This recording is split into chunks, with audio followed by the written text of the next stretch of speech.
Let's start with the endocrine revision. So in the endocrine revision, the first will be do pituitary. Then subsequently we'll do thyroid, parathyroid, the adrenal, and last we'll do diabetes. As I have told you, then that the pituitary is directly in contact with hypothalamus. Hypothalamus is joining with the pituitary with the pituitary stalk. Now, when we are talking about a pituitary stalk, pituitary is divided into two halves, the anterior pituitary and the posterior pituitary. Anterior pituitary is joined by the hypothalamus with the help of vessels. Anterior pituitary is called as adenohypophysis. When we are talking about a posterior pituitary, it is called as neurohypophysis, and it is attached by the hypothalamus with the help of nerve bundles. Okay. How many hormones are being secreted by the pituitary gland? Pituitary gland per se is going to secrete 7 hormones, 5 from the anterior and 2 from the posterior. Hypothalamus is directly controlling the pituitary. Let's see how. Hypothalamus first is going to secrete GnRH, gonadotropin releasing hormone. Via the pituitary stalk, it is going to come and talk to the anterior pituitary. Anterior pituitary is going to secrete the FSH and LH, and they are going to work on the gonads. Second is corticotropin releasing hormone, again via the pituitary stalk coming to the pituitary gland, anterior pituitary, and secreting adenocorticotropin releasing hormone ACTH, and your adrenal gland is functioned because of this. Then your TRH secreted by the hypothalamus via the pituitary stalk. It comes and talks with the anterior pituitary, will secrete TSH, and TSH will activate the thyroid gland, and thyroid is going to secrete T3 and T4. Then hypothalamus is going to secrete dopamine. This dopamine is going to have inhibitory effect on the pituitary gland and will not allow the prolactin secretion.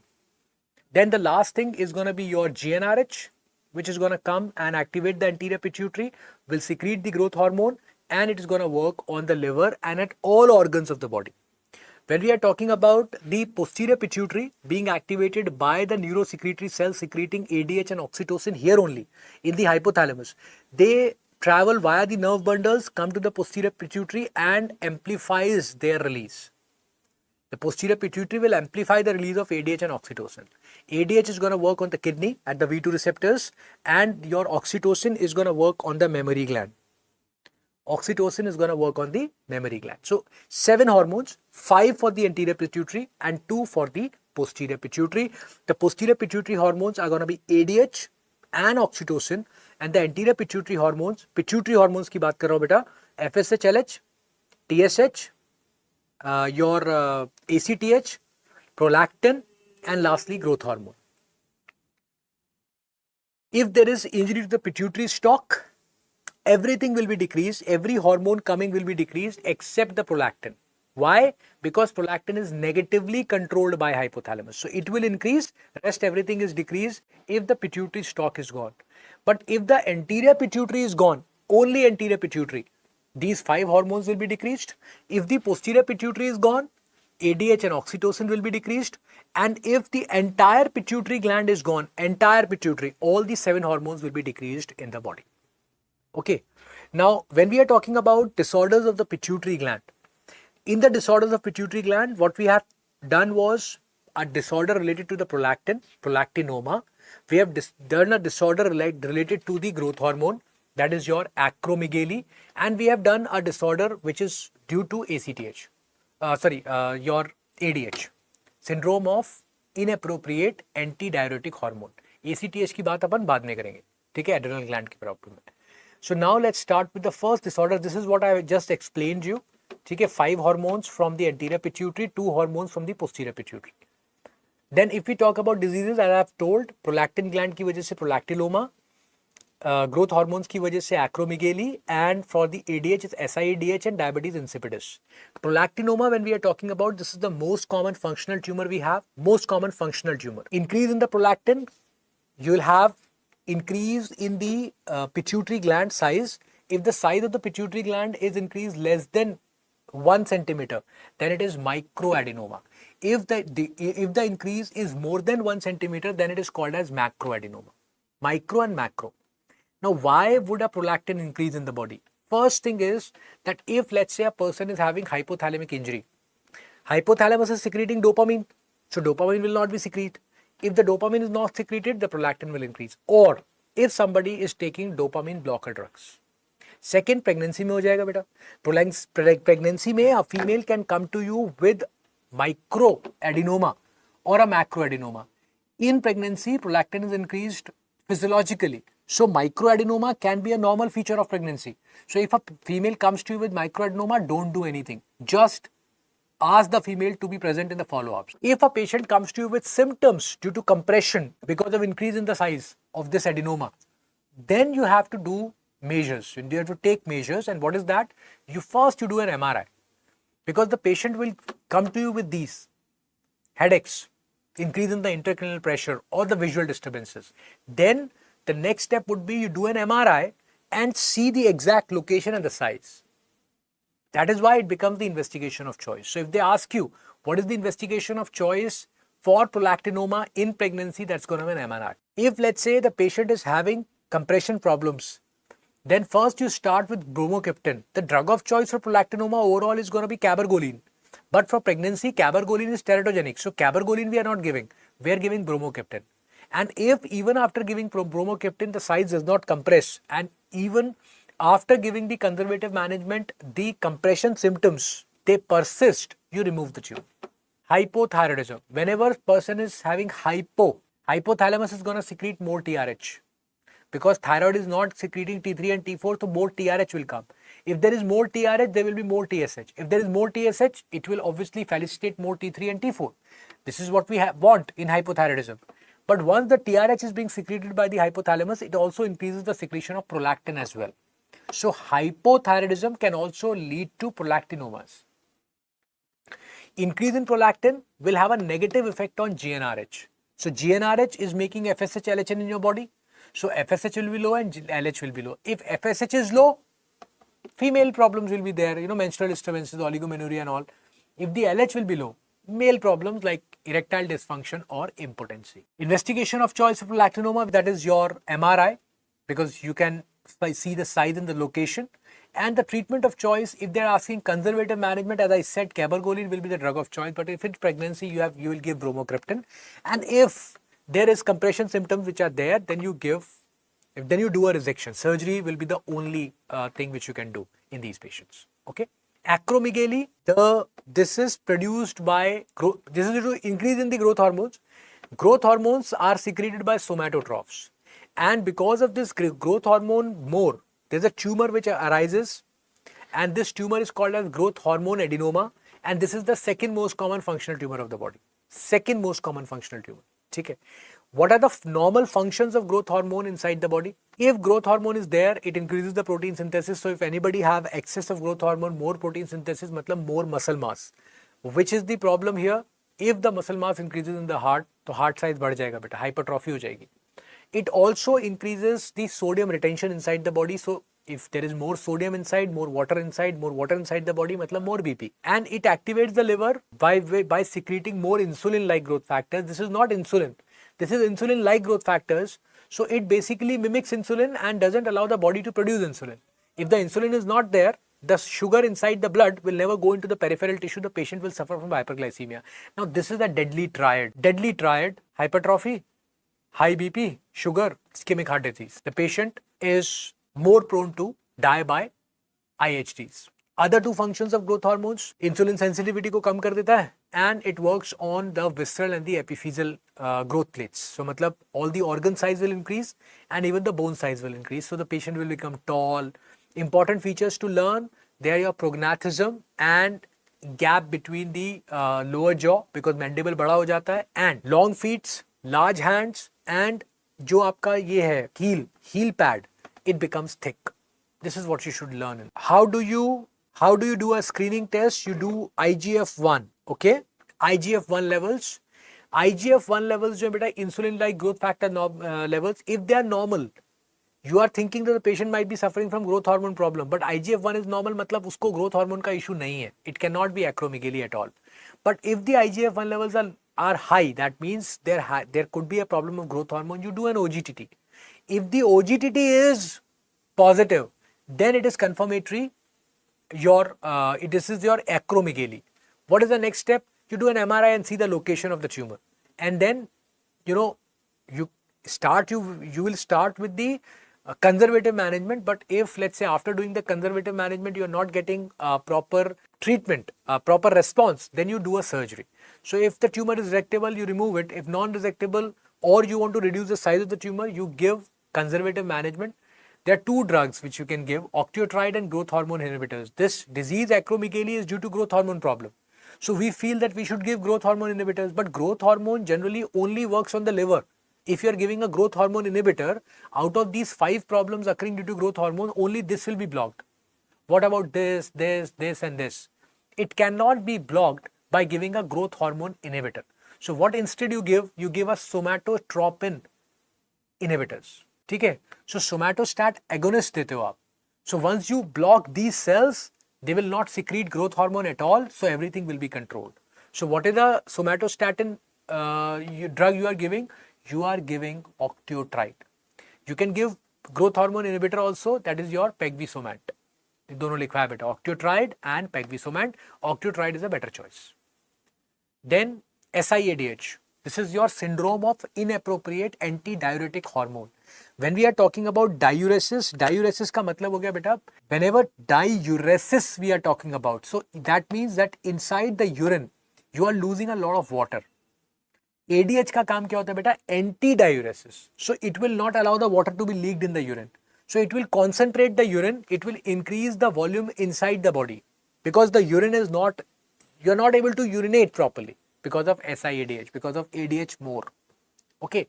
Where does the ADH works? On the V2 receptors. So whenever the ADH value is high, it blocks the V2 receptor.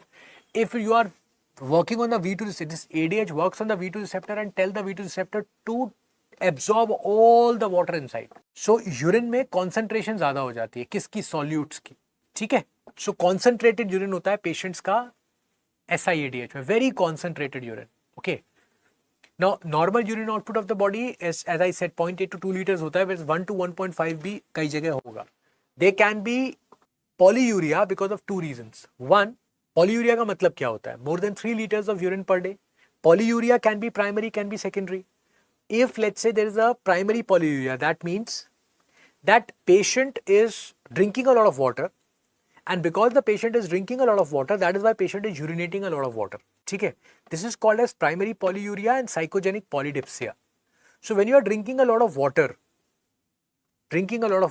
and you are urinating a lot of water, so the concentration of the blood and the concentration of the urine both will decrease. Because water is more ना बेटा, पानी ज़्यादा पियोगे तो blood के अंदर भी पानी ज़्यादा आ जाएगा. तो if the water is more, the overall concentration is less. So plasma osmolarity is also less. And because you are urinating also too much, that is why urine osmolarity will also be less. So everything will be less in psychogenic polydipsia. Whereas whenever we are talking about a secondary polydipsia, which is due to diabetes insipidus, diabetes में क्या होता है बेटा? More urination. So patient is urinating more, drinking less. So when you are drinking less, what will be the plasma osmolarity? It will be more. Because plasma concentrate हो जाएगा, पानी नहीं है अंदर. But urine osmolarity कैसी रहेगी? Because the patient is urinating a lot, so obviously the urine osmolarity will be low, but plasma osmolarity will be high. So this is how you can differentiate between polyurias, primary and secondary. Now let's come back to SIADH. ADH अगर नहीं होता है, if the ADH is not working, ADH का काम है antidiuresis. That means पानी बाहर नहीं जाने देना. That means water should not go out. But right now the ADH is not working. If the ADH is not working, beta, that means that water will not stay inside. If the water is not going to stay inside, so what kind of urine you will have? Large volume of urine. But imagine this. If the ADH is more, and that too inappropriately more, so this ADH will not allow the water to flow from this collecting tubule to come out. It will absorb all the water back in the body. So outside क्या आएगा आपको? Only and only the ions. Less water, more ions. So कैसा urine आएगा? A small volume of urine which is hugely concentrated. Small volume, hugely concentrated urine. This is what's going to come out. Now the patient is becoming what? Patient को क्या problem हो रही है बेटा? Patient को blood के अंदर, inside the blood, the volume is very high. Now whenever you have high volumes of blood, you are giving more stress to the heart. Is it good? Whenever the blood volume is more pressure to the heart is pumping more, the blood pressure is more. Whenever we are having more blood pressure, we need to control it, right? जब भी blood pressure कम होता है, whenever the blood pressure is low, what activates by the kidney? RAS system. Because if the blood pressure is low, GFR is low. If the GFR is low, you are activating RAS. But यहाँ पे क्या है? यहाँ पे because of more volume inside the blood, the BP is high. So body actually activates ANP. What are these ANPs? They are your atrial natriuresis peptide. Because देखो, inside the body, when the ADH is working, inside the body, this ADH is taking all the water in. So बेटा water के साथ क्या अंदर जाएगा? With the water you will be having more salt. Do we want more salt? नहीं. तो आपको कहाँ निकालना है ये salt? Where do you want to excrete this salt into? Into urine. So natriuresis. So the body is activating ANPs, atrial natriuresis peptide. This atrial natriuresis peptide, this is antagonist to RAS. तो ये क्या करेगा? ANP will block the renin. Once you are blocking the renin, that means you are blocking the aldosterone. If you are blocking the aldosterone, that means aldosterone का काम क्या है? Aldosterone absorbs all the water back into the body. Now you are blocking the aldosterone. So no water will be absorbed. So all the water will be going inside the urine. So आपकी problem क्या थी? What was your problem? That water was inside the body. Now just blocking the aldosterone, you have sent the water outside the body. So you started with a state which was hypervolumic. Body itself made it hypovolumic. और hypovolumic बनाने के बाद भाई hyper था, hypo हो गया, so body ने अपने आप balancing कर ली. This is called as euvolemia. But because you are having blockage of aldosterone, increase in the salt wasting, that means you are increasing the sodium loss.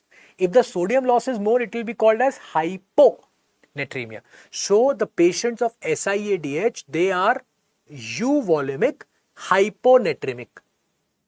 Euvolemia body अपने आप बना लेती है and hyponatremia हो जाता है because you are blocking the aldosterone. ठीक है? The clinical symptoms of these patients, they will be depending upon these sodium values. Because देखो euvolemia तो ठीक हो गया, कोई बात नहीं. Sodium is less. Because of less sodium, the patient can give you symptoms. The normal sodium values, they are 135 to 145 milliequivalents. Till 130, not an issue, little bit of issue. If it is less than 130, you need to treat the patient. If it is less than 120 milliequivalents of sodium, beta, it's a very good indication of taking the patient to the ICU because you can lose the patient anytime. Coma में जा सकता है patient. And diabetic, and the patient is on diuretics. Make sure that you are checking the electrolytes of these individuals every 6 monthly. If there's a long-standing history of diabetes and hypertension, ठीक है? तो अगर sodium loss हो रहा है तो diuretic को बंद करना है. You need to stop the diuretics, ठीक है? So ये देखो, ये लिखा है इसमें कि the clinical features, they depend upon the sodium values from mild to very severe. When you're diagnosing, you see the osmolality. In SIADH, urine में क्या होगा? Urine तो आएगा ही नहीं. So the volume of the urine will be very less and the concentration of the urine will be very high. Whereas blood में क्या होगा? Blood में concentration will be less and the volume will be very high. Because SIADH में क्या होता है? All the water is inside the body, not outside. तो volume ज़्यादा हो जाएगा लेकिन concentration कम हो जाएगी blood की. Whereas urine में, urine overall volume of the urine will be less, but concentration will be high. Investigation of choice क्या बेटा? Investigation of choice is water loading test. What you do, if in a normal person, let's say आपको या मुझे, either I give you a lot of water. So if I give you a lot of water, what will happen? Your ADH will not work. Body will block the ADH because you have drank a lot of water, so you need to remove this water. So your ADH will not be working. If you are drinking 2 liters of water, you will urinate a lot. But in the patients of SIADH, even after giving a lot of water, the plasma volume will increase. But ADH, because it is working more, so this patient will not urinate also. ADH will not be stopped working. ADH will keep on working in these patients. This is the investigation of choice for SIADH. Treatment, beta, it depends upon the symptoms. अगर कुछ नहीं है, if the patient is asymptomatic, तो कुछ नहीं होता बेटा, follow up पे बुला लो आप उसको, है ना, और फ्लूइड्स वगैरह पीने के लिए मना करो. If it's a symptomatic patient, then you can give Vaptans, V2 receptor blockers, because ADH is working on the V2 receptors, so you can give V2 receptor blockers, Vaptan दे सकते. Generally, normally अपन saline देते हैं इन patients को, then 3% saline देते हैं, quickly infuse करते हैं 3% saline. We can even give direct salt capsules for these patients if there is a very severe loss, and Vaptans definitely we can give. So this is your pituitary gland.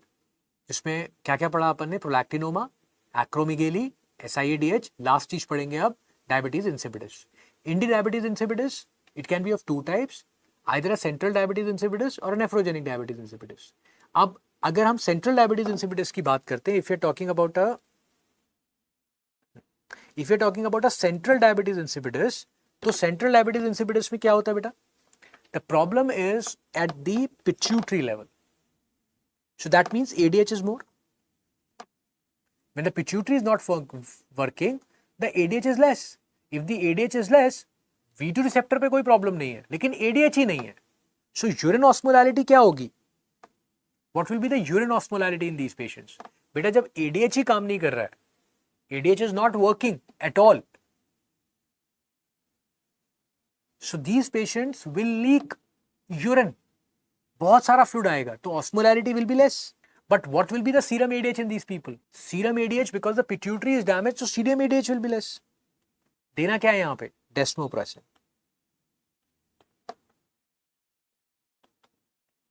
Whereas, if I am talking about a nephrogenic diabetes insipidus, यहाँ पे pituitary में problem नहीं है. In this, the V2 receptors are blocked. So ADH की value क्या होगी? ADH will be high, beta. But still, what will happen for the urine osmolality? Osmolality of the urine, because ADH ज़्यादा होने के बावजूद, the osmolality of the urine, because the kidney is not functioning in these patients. तो अगर आप serum ADH की बात करोगे तो serum ADH will be more, but urine osmolality in these patients also will be less. दोगे क्या इन patients को? Thiazides. You will give thiazides in these patients. Whether it is diabetes insipidus central or nephrogenic, what these patients are going to suffer from? Polyuria. कुछ भी हो polyuria हो जाएगा इनको. ठीक है बेटा? So only on the basis of ADH you can find out कि कौन से type की diabetes insipidus है, whether it is central diabetes insipidus or nephrogenic diabetes. So this is your pituitary gland. 4 diseases we have done: prolactin problem, growth hormone problem, ADH problem. ठीक है? Now thyroid, ये image आपके exam में आया हुआ है. This image have come in your exam. They ask you, what are these? These are this is colloid, which is filled inside the colloid follicle. Around the colloid follicle, there are circular cells, round to polygonal cells. ये जितने भी cells हैं ना, round to polygonal cells, these are your follicular cells. And in between the follicles, जैसे एक follicle ये है and one follicle is this. So in between these follicles, can you see this elongated cell? ये elongated cell है बेटा ये. See the nucleus, see the nucleus of this cell, elongated. This is your parafollicular cell, which is secreting calcitonin. The follicular cells, they help in secretion of T3 and T4. ठीक है? अब thyroid gland functioning में, what is the function of thyroid gland? Thyroid gland, under the influence of TSH secreted by the pituitary, thyroid gland is going to secrete T3 and T4. तो T3 and T4 का formation कैसे होता है? Let's see that. For a T3 and T4 formation, I told you that the follicular cell is important, है ना? So this here is a follicular cell, and on this side you have a blood vessel, and ये जो है ना बेटा, this is your colloid. पहली चीज आपने याद रखनी है, the first thing you need to remember is that the formation of T3 and T4 happens in the colloid, not in the follicular cell. Follicular cell is just the aiding part. ये aid करता है in the formation of T3 and T4. How? For a formation of T3 and T4, you require two things. Number one thing which you require is thyroglobulin, जो यहाँ है inside the follicular cell, TG, thyroglobulin. And the second thing which you require is an iodine. But iodine is not present inside our body in this form, in the form of iodine. It is present in the blood via the diet we are taking it, that is your iodide. So between the blood between the blood vessel and the thyroid follicular cell, you have a channel. This is called as sodium iodide channel. So with the help of sodium iodide channel, the iodine is going to come in. Now thyroglobulin is already there, iodide has come. Now you will send this thyroglobulin to the colloid and you will send this iodide to colloid and make it iodine. So now the thyroglobulin and iodine both have reached inside the colloid. अब क्या होगा? This iodine is gonna sit over the thyroglobulin. This thyroglobulin is made up of amino acid tyrosine. Depending upon how many thyroid molecules, how many iodine molecules have sat over the thyroglobulin, you can have two compound formation, MIT or DIT. Like for example, if only one iodine molecule sits over a thyroglobulin, you call it as MIT, monoiodotyrosine. If there are two iodine molecules sitting over a tyrosine, you call it as diiodotyrosine. Now, what is mixing now? If let's say two diiodotyrosine are mixed, then it is T4. If let's say one diiodo and one mono, so it is T3, or three mono, T3, four mono, T4. So like this the combination can be made, T3 and T4. But then what you have to remember that everything is being formed inside the colloid. Then where do you require these T3 and T4? You require this T3 and T4 back in the blood. So what will happen? From the colloid it will come inside the thyroid follicular cell. Little thyroglobulin will be detached and it will be again processed to make new T3 and T4, and the T3 and T4 which are not attached to thyroglobulin now will come in the blood. In the blood, both the kinds of T3 and T4 will come attached to the thyroglobulin and not attached to the thyroglobulin. Now, what are the forms of T3 and T4 which are active, which are not attached to thyroglobulin? But there are many forms of T3 and T4, more forms of T3 and T4 which comes in the blood which are attached with thyroglobulin. Okay, so forms which are attached with thyroglobulin, they are called as bound form, they are inactive form, and forms which are not attached to thyroglobulin, they are called as active form. Okay? So we are making two hormones here, T3 and T4, with the help of thyroglobulin, that means tyrosine. Now, as you know, T4, it contains 4 iodine molecules, T3, it contains 3 iodine molecules. The hormone which is being formed more is T4, but it is inactive. The active form of thyroid hormone which we have is T3. That is your T3. So active कौन सा ज़्यादा होता है बेटा? T3. But बनता कौन सा ज़्यादा है? T4. Why? Because the half-life of T4, if you see the half-life of T4, it is 7 days. So T4 is going to remain inside the body for more time than T3, because T3 की कितनी है? Only 1.5 days. So if let's say you want T3, so you already have T4. You just remove one iodine molecule from this and you can have T3, which is an active form. So it is logical to form more T4 so that it can remain more inside the body, and whenever we require T3, we can convert T4 into T3. When we are talking about hypo and hyperthyroidism, as I said that for the hypo and hyperthyroidism, you need to understand that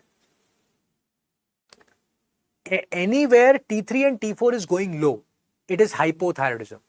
Anywhere T3 and T4 are going high, it is hyperthyroidism. We all know that hypothalamus is controlling the anterior pituitary and the anterior pituitary is controlling the thyroid gland. If the thyroid gland is secreting apt T3 and T4, then the pituitary will be, secreting normal amounts of TSH. And if pituitary, if everything is fine, then the hypothalamus also will be secreting of normal amount of TRH. But if let's say the thyroid T3, T4 is less, then the signal is going to go to the pituitary to secrete more TSH. More TSH will come, more T3, T4 will be formed. If pituitary needs more TSH, signal will be given to the hypothalamus to secrete more TRH, because they all are connected this way with each other. ठीक है? अब देखो आप, if let's say, ये वाला देखिए पहले, if let's say that T3 and T4 are less, so this is hypo, this is hypo. But what is the value of TSH? TSH is high, matlab pituitary is secreting more, but still the thyroid is not functioning. That means problem is where? In the pituitary or in the thyroid? In the thyroid. So what kind of hypothyroidism it will become? Primary hypothyroidism. Here, T3, T4 are less, but T3, T4 are less here. TSH is also less. So where is the problem? The problem is at the pituitary, because pituitary is not secreting TSH. So it becomes secondary hypothyroidism. Here T3 and T4 are normal. T3 and T4 are normal. But the signal from the pituitary is coming that secrete more. But still the T3 and T4 secreted by the thyroid are normal. So beta ज़्यादा काम करने के लिए बोल रहे हैं, but you are working normal. That means you are not working at, let's say thyroid is you. You are secreting normal. And let's say pituitary is us. We are telling you to study more and you're not studying properly. So problem is where? In you. You're not studying properly. So hypo, you're functioning less, right? But will it show? No. Because you're working normally, not high as expected. TSH is telling to function high, but you are functioning normal. So दिखेगा नहीं, but काम कम कर रहे हो आप. So it will be subclinical hypothyroidism. Okay. So what is it? This is your subclinical hypo. This is primary hypo. This is secondary hypo. ठीक है. Likewise, this you're working normal, but pituitary is telling you to work less, but still you are working normal. That means subclinical hyper. Then ये दोनों ज़्यादा ना बेटा. So if they are more, that means hyper तो पक्का है. Pituitary is saying नहीं, मत करो काम, but still the thyroid is working more. That means where is the problem? Problem is at the thyroid. That pituitary is saying भाई नहीं करना है काम, but still the thyroid is working. This is your primary hyper, and this will be your secondary hyper. Then if the TSH is normal, but still the thyroid gland is functioning more, that means thyroid is on its own. There is no relation of pituitary here. So it is called as euthyroid. What it is called as? Euthyroid. ये मैंने आपको बता दिया बेटा. Active form, free form, bound form, which is bound to thyroglobulin. Which are bound to thyroglobulin. Then what is the function? What is the area where the T3 is going to function? Active hormone is T3. So where the T3 is going to function? 5 areas. जैसे growth hormone भी 5 जगह काम कर रहा था बेटा. Likewise, the T3 will also work at 5 areas. The first 2 areas which are very important, the alpha and beta receptors. So T3 is going to activate the alpha receptors. Alpha receptors are there in the blood vessel. It will constrict the blood vessel. Vasoconstriction. So it will increase the blood pressure. Beta receptors, they're functioning for the heart, and it will increase the heart rate. So any time when the T3 is more, you will have more BP, more heart rate. Then it increases the metabolism, it increases the bone reabsorption, and it decreases the testosterone, so leading to gynecomastia. So basically सब कुछ ज़्यादा हो जाता है बेटा, except for one thing, testosterone कम होता है. So any patient who is suffering from hyperthyroidism will have everything more. And any patient who is suffering from hypothyroidism will have everything less. So hyper देख लो. Hypo में what is the most common cause of hypo? Hashimoto's thyroiditis, autoimmune destruction. ठीक है. या patient को iodine नहीं है, because iodine is required for formation of T3 and T4. So if the iodine is not there, patient will not form T3, T4. If the patient is not going to form T3, T4, तो क्या हो जाएगा patient को? Hypothyroidism. So if you see, everything is less, these patients will be fat because the basal metabolic rate is less. They will have cold intolerance, they will have constipation, they will have bradycardia, loss of reflexes, all these things. Hyper में सब कुछ ज़्यादा हो जाएगा. Everything will be opposite. What is the most common cause? Graves' disease or tumor like toxic adenoma. ठीक है. Treatment, if the thyroid is less, give L-thyroxine. And if the thyroid is more, T3, T4 are more, then you give thyroid blockers like, alpha blocker you can give, beta blockers you can start. You can start propylthiouracil or carbamazole, all these drugs which you must have read in pharmacology. ठीक है, ये सब आप चालू कर सकते हो. Then the thyroiditis, Hashimoto thyroiditis directly coming, बेटा देखो, just learn this mnemonic. If you learn this mnemonic, all is good. Hypothyroidism, overall Hashimoto causes hypothyroidism. Autoimmune, synth thyroid treatment, because initially in the patients of hypothyroidism, what you will get? Because in Hashimoto thyroiditis, what is happening? Antibody is damaging the thyroid gland. Inside the thyroid gland, you have follicles. Inside the follicles, what you have? Thyroid hormone. So when you are damaging the thyroid gland, all these follicles, they're going to burst and they're going to release this thyroid hormone into where? Into the blood. So initially, the patients of Hashimoto thyroiditis, they will come to you with hyperthyroid function. And later on, because the thyroid gland is damaged, so eventually these patients will become what? Hypo. So you need to give both the treatments, hyper का भी and hypo का भी. Initially hyperthyroidism होता है, फिर hypo हो जाता है. Which lymphoma? Very important. Marginal zone lymphoma is associated with Hashimoto's thyroiditis. Goiter can be seen. And what are the antibodies? TPO and anti-thyroglobulin antibodies and lymphocytic infiltrate. So if you remember this, Hashimoto's is done. ठीक है. उसके बाद after that, subacute or decurvence thyroiditis. Just give me a second.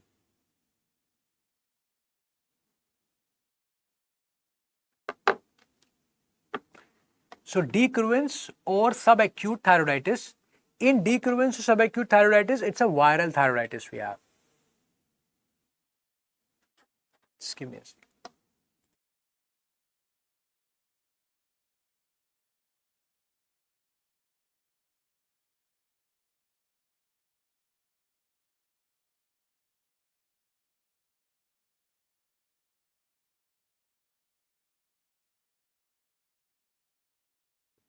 Okay.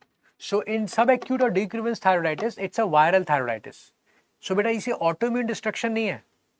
It's not an autoimmune destruction. It's a viral thyroiditis which we are having. And what happens is the patient is having a viral fever. The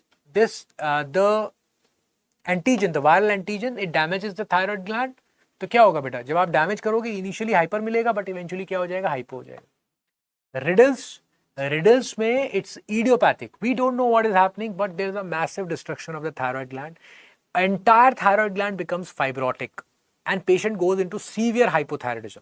Okay, so what is the drug which can lead to control of this fibrosis inside the thyroid gland? Tamoxifen, आपने pharma में पढ़ा होगा. Patient goes into severe hypothyroidism, so you start with L-thyroxine.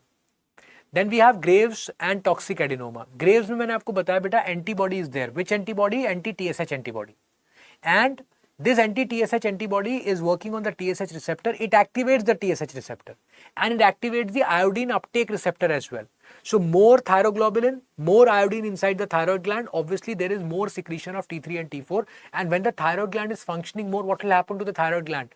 It will become enlarged. But this will be a diffuse enlargement.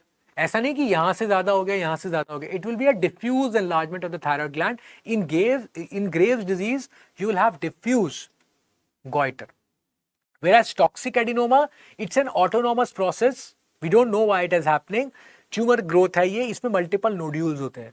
So you will have multinodular goiter here. How will you differentiate? This is an autoimmune process. This is not an autoimmune process. This is a autonomous process. You do radio iodine uptake. So in the Graves disease, entire thyroid gland is functioning more, so the uptake will be homogeneous. Pura thyroid gland will be black. Whereas here the uptake will be in only those areas which are hyperfunctioning. So देखो आप focal updates हैं. Multinodular goiter, diffuse goiter. Anything which is happening in Graves is due to deposition of GAG, glycosaminoglycans. So the features which are very important, which takes us towards the Graves disease, there are one is diffuse swelling, second is exophthalmos, hyperthyroidism, pretibial myxedema, which is called as pudy orange. So pudy orange breast में तो पढ़ा ही है आपने. Here also you have pudy orange and Graves disease, and thyroid acropexy, where you have GAG deposits over the fingers here and in the legs. Nothing of this sort is seen in toxic adenoma. In the Graves disease, because this is hyperthyroidism बच्चे, so obviously what you do, anti-thyroid drugs हो गए यार, thyroid blocking drugs है ना, और बाद में हो सकता है कि you need to do the surgery as well. Whereas for toxic adenoma, remove the thyroid gland. Okay, thyroid storm, because of cessation of any kind of not due to sedation, but due to any kind of excess thyroid stimulation, there will be more T3 and T4 secretion. And if there is more T3 and T4 secretion, there will be more alpha and beta receptors working, and it can give you more hyperthyroid features. Okay, so you know कि वो metabolic rate high हो जाएगा, diarrhea would be there, exophthalmos, heat intolerance, hyperreflexia, tachycardia, weight loss, thinning of hair, all this will be there. Anti-thyroid drugs you can start in these patients. When we are talking about myxedema coma, beta, this is severe hypo. What happens? That the patient doesn't take the thyroid medications which are prescribed to the person, or there is some reason because of which the thyroid gland is damaged. Patient has severe loss of T3 and T4, can go into severe hypothyroidism. What you need to do? You need to start with IV thyroxine in these patients. Oral से काम नहीं चलेगा बेटा, there's severe loss. So IV thyroxine you have to start, and you have to give the supportive treatment as well in these patients. Okay? So in these patients you will find that the pituitary is all right, TSH will be high, but T4 will be low. And because the T4 is low and T3 is coming from T4 only, so T4 is low, so T3 will also be low.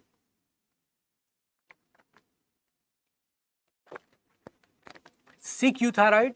In this sick euthyroid, when you check the T3, patient will give you the features of hypothyroidism, severe hypothyroidism. And when you check the T3 and T4 in these patients, the total T3 and T4, they will come normal. So you will be thinking ki yaar, T3 and T4 are normal, but still the patient is giving me features of hypothyroidism. So what you'll do is, then you will check something called as free T3, and you will find that overall T3 and T4 are normal, but free T3 is less. Why? Because what has happened in this person is that T4 to T3 conversion, which is happening normally in our body in a peripheral location, that is not happening. And T4, instead of converting into T3, is converting into reverse T3, which is the non-functional form of T3. So because we have reverse T3, so when we check the total T3 of the body, it comes normal. But is it of any use for the body? No. So patient gives T3, T4 total normal, but still giving us symptoms of hypothyroidism because reverse T3 is high, functional T3 is less. This is your sick euthyroid. Coming to the parathyroid glands, they are 4 in number behind the thyroid gland. Okay. What is the functioning of a parathyroid gland? Parathyroid gland just wants to have calcium around. Whenever there is any kind of calcium loss, parathyroid gland will start reabsorption of the bone, increase the calcium in the blood. Now inside the blood, when the calcium increases, we have more phosphate already. Phosphate is there in the blood. Now parathyroid gland knows that if I increase the calcium, there would be more calcium inside the blood, but there is phosphate more, so there is high chances of atherosclerosis. So what happens is that the kidney is getting activated, the PCT, and it removes the phosphate. So when the phosphate is gone into the blood, into the urine, the phosphate in the blood will be less. So parathyroid hormone increases the calcium, decreasing the phosphate. ऐसा करते हैं. And when you are eating a lot of bone, it gives a negative feedback to the body that bones are being eaten. So the body gives stimulus to the osteoblasts and tell the osteoblast that your brother osteoclast is working more. You should also work more. Now osteoclasts are eating the bone, but osteoblast will form the bone. And when you are making more bone, you are increasing the bone turnover. Hence, in turn, you are increasing SAP. So whenever there will be more parathyroid hormone, more calcium will be there, more SAP will be there, decrease in the phosphate will be there in the blood. So if we talk about all the kinds of hyperparathyroidism, let's say we are talking about primary hyperparathyroidism. The reason for primary hyperparathyroidism will always be tumor of the parathyroid gland. So parathyroid adenoma. What will be the parathyroid hormone here? ज़्यादा, तभी तो hyper बोल रहे हो आप. So ज़्यादा parathyroid hormone. More the parathyroid hormone, more is the serum calcium. More is the serum calcium. What will be the phosphate levels in this person? बेटा अगर calcium बढ़ जाएगा तो phosphate कम हो जाएगा. And what will be SAP? Because the parathyroid hormone is more, so SAP will increase. So this will be primary hyperparathyroidism. In the secondary hyperparathyroidism, what will be the situation because of which the secondary hyperparathyroidism has occurred? Secondary hyperparathyroidism means that the parathyroid hormone is becoming more because the patient is having less calcium inside. If there is less calcium inside, what can be the reason? Very big reason is a CKD. In CKD, we have just discussed before the break that the vitamin D will be less, so there will be less calcium, more parathyroid. So parathyroid will be less, will be more, parathyroid hormone. But overall value of the serum calcium in these patients is less. But because of secretion of parathyroid hormone, eventually what will happen to the calcium levels? High. Eventually. But right now it is less. If they are less, what will be the phosphate levels? High. Why phosphate levels are high here? Because kidneys are not functioning, na beta. What is the reason of secondary hyperparathyroidism? Kidney failure. So kidneys are not working, so they cannot remove phosphate outside. Calcium and phosphate, they are inversely proportional. Less calcium है ना बेटा, तो high phosphate हो जाएगा. And what will be SAP? SAP will be more. Why SAP is more? Because your PTH is more. And I told you that whenever PTH is more, SAP is more. ठीक है? So this is your secondary hyperparathyroidism. Hypo, उल्टा हो जाएगा. When the parathyroid glands are not working, either somebody has removed the thyroid gland, and with the thyroid gland, the parathyroid glands are also gone, or there is some autoimmune destruction of the parathyroid gland. So PTH is less. If the PTH is less, what will be calcium? Less. If the calcium is less, what will be phosphate? High. Because calcium and phosphate, they are inversely proportional. What will be SAP?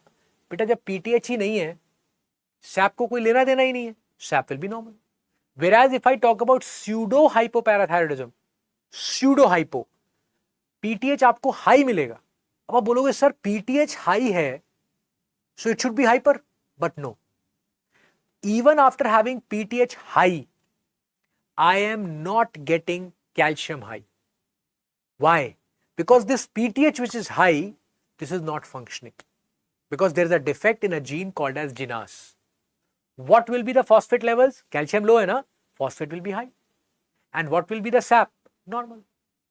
Now, this is your hyperparathyroidism. Hyperparathyroidism. Now, in the primary hyperparathyroidism, learn secondary Parkinsonism. Because calcium ज़्यादा हो रहा है ना बेटा. Because of more calcium, this calcium can deposit in multiple places in the body and cause all the kinds of symptoms. ठीक है? What is the treatment? Ibandronate. Ibandronate you will do. And treatment of choice if they are asking, surgery, remove it. For secondary hyperparathyroidism, CKD का problem है. So treat the CKD. ठीक है? Vitamin D दे दो, calcium mimetic drugs दे दो, CKD का treatment करना है आप. Hypo में learn these two signs, Trousseau sign and Chvostek sign. You know that obstetrician hand and this twitching. So Trousseau and Chvostek sign. Laryngospasm, if the patient is coming with laryngospasm, always check the serum calcium levels of the patient because decrease in the serum calcium levels can lead to a laryngospasm. Patient मर सकता है बेटा, it can lead to death. So serum calcium check करने में time लगता है. So what you do, you check the QT intervals. This QT intervals, they are inversely proportional to serum calcium. तो serum calcium जो होगा उसका opposite QT होगा. If the serum calcium is low, QT will be high. If you are seeing high QT intervals, that means serum calcium की problem है यहाँ पे. Okay? If it's an autoimmune problem, you cannot treat it. If it's a surgical removal, give the artificial parathyroid hormone to this patient. And ये बेटा because this is a gene defect, no? So there is no remedy for this. This is your parathyroid gland. Okay? Then the adrenal. In the adrenal gland is sitting over the renal gland. ठीक है? The kidney. So that is why adrenal gland is also called as suprarenal gland. When I cut the adrenal gland, I have got two things, the cortex and the medulla. Now if I am talking about a cortex मतलब बेटा ये जो बाहर का area है. It has got three layers from out to inside is glomerulosa, fasciculata and reticularis. और medulla जो है ना बेटा ये अपना बीच का area है. Medulla, it is gonna secrete the epinephrines, the norepinephrines and the dopamines. Whereas when I am talking about a cortex, in cortex, I am having three layers, right? Glomerulosa, fasciculata, reticularis. Glomerulosa layer जो कि मेरी सबसे बाहर वाली layer है, this glomerulosa, this one. This is the outermost layer, right? So this is going to secrete aldosterone. Beach wala layer is going to secrete the cortisol, this layer. And the innermost layer, ye wala, this is going to secrete the androgens. So diseases of the adrenal gland will be related to this only. Let's say somebody is having high norepinephrine, epinephrine, dopamine high. They will be suffering from pheochromocytoma. If let's say somebody is having high cortisol, Cushing syndrome, high aldosterone, hyperaldosteronism. Okay, so 3 diseases we are going to read here: hyperaldosteronism, Cushing syndrome, pheochromocytoma. Let's start with hyperaldosteronism. In the hyperaldosteronism, we have got 2 kinds of hyperaldosteronism. Either it can be a primary or it can be a secondary. If we are talking about a primary one or a secondary one, let's try to understand it, what exactly happens in this. देखो, aldosterone कहाँ होता है ये? Aldosterone actually, we have seen with RAS, no, renin-angiotensin system. So let's see this. Whenever the BP goes low, जब भी BP कम हो जाएगा, this decrease in the BP will lead to decrease in the GFR. If the GFR is less, kidney is going to secrete some signals which are going to go to the renin, and renin ज़्यादा हो जाएगा. Increase in the renin will send the signal to the liver, and liver is going to convert angiotensin into angiotensin 1. This angiotensin 1 is going to go to the lungs, and now this 1 is going to convert into 2. As soon as the angiotensin 2 is being formed, now it is going to work at 2 places. 1, it is going to go to the blood vessels and constrict the blood vessel, increase the BP. Why all this was happening? Because the BP was low. So by secretion of angiotensin 2, you have compressed the blood vessel, you have increased the vascular constriction, leading to increase in the BP. And the second thing this angiotensin 2 is going to do is going to work on the adrenal gland, secrete the aldosterone. Aldosterone का function आप सबको पता है बेटा. You all know the function of aldosterone. That is, it is going to take the water back into the body. And once you are taking the water back into the body, you are increasing the volume. Volume increase हो गया तो BP increase हो गया. So this is how you are maintaining the blood pressure inside by activating of RAS. Now, when we are talking about a primary aldosteronism or a secondary aldosteronism, primary aldosteronism का मतलब बेटा problem adrenal gland में है, और secondary aldosteronism का मतलब problem adrenal gland में नहीं है, but due to some other cause outside the adrenal gland we are having high secretion of ADH. What is the problem inside the adrenal gland? Either it is hyperplasia और it is tumour. More common क्या है? Hyperplasia. Tumour नहीं है बेटा. Normally whenever something grows, it is more commonly tumour which is causing it. Like for example, prolactin के problem में prolactinoma था, gland में ट्यूमर हो रहा था. यहां पे ट्यूमर नहीं है. For primary hyper aldosteronism, tumour is not a problem. Adenoma is not an issue, not a main issue. It's an issue but not a main issue. What is the main issue? Hyperplasia. What is the tumour of the adrenal gland called as? Conn syndrome. कौन सी layer का tumour होगा ये? Which layer tumour? हम पढ़ रहे हैं aldosterone की problem. This is being secreted by the glomerulosa layer. So if there is a tumor in this layer leading to secretion of high aldosterone, we call it as Conn syndrome. Question आ सकता है exam में. What is Conn syndrome? Tumor of zona glomerulosa. Okay. This is your primary hyperaldosteronism. Secondary में क्या है? Anything which is due to decrease in the blood pressure. कोई बात नहीं, कोई भी ऑर्गन खराब होगी बेटा. लेट्स से किडनी खराब है, लिवर खराब है, हार्ट खराब है, कुछ भी खराब है जिसकी वजह से बीपी इज गोइंग लो. ठीक. what will be the clinical presentation of the patient? Hypertension. Whether it is primary hyperaldosteronism or secondary hyperaldosteronism, patient is going to come to you with BP. And because ADH is more, so ADH का काम क्या होता है बेटा? ADH does this water retention, or what it throws in the urine, potassium and hydrogen. So both the patients, primary and secondary, both these patients will be suffering from hypokalemia plus metabolic alkalosis, not acidosis, alkalosis, because you are throwing a lot of potassium and hydrogen in the urine. Now, pedal edema will be there where? In the primary or in the secondary? In the secondary. Why? Because बेटा देखो, pedal edema का cause क्या होगा? Pedal edema is due to decrease in the pressures.